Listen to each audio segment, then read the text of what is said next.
for the purpose of working with the governor, with the idea of fixing roads. We offered her that courtesy. We ran out of time. We have a constitutional duty to provide a budget.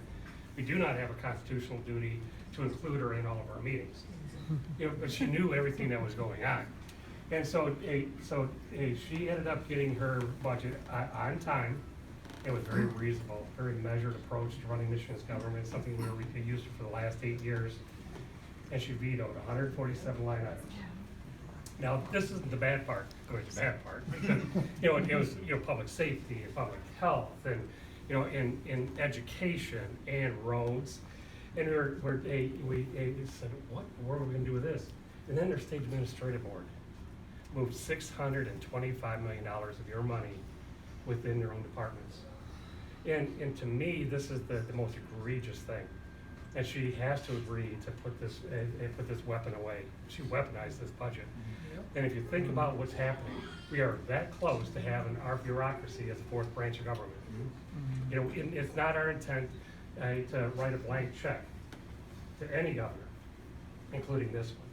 When you have a department of a transportation director that sits on a board that determines his own budget, and then he's out talking about 80 cents a gallon on a tax. Now, he may have just been using this, just kind of, brainstorming 80 cents, but he's in charge of your money. And we need to make sure that doesn't happen. So what this event tonight is going to do, and the reason that we're so excited to have Speaker Chatfield with us, is that he can tell you the importance of this election coming up. This is a vital election. The governor announced today in the Capitol Press that she's going to be out raising money for her side too. And so, we want to make sure that we support Rodney. He needs to be back in office. He needs to be protecting your pocketbooks, and we need you to support Speaker Chatfield and his leadership efforts. And because he's got a lot of campaigns all around the state, and so the work.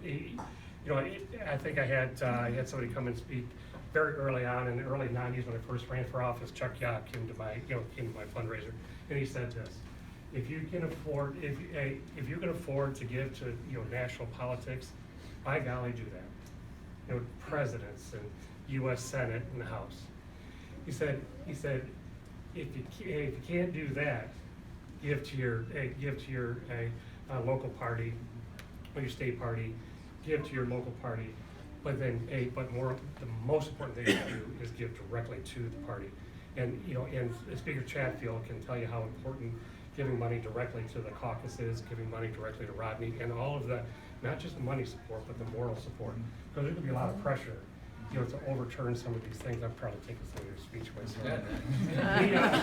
But there's going to be pressure, because I remember from 2007 to 2009, just fix it. I don't care how you guys do it, just fix it. And that's going to be hard pressure in the House. I don't have an election coming up in 2020. They do.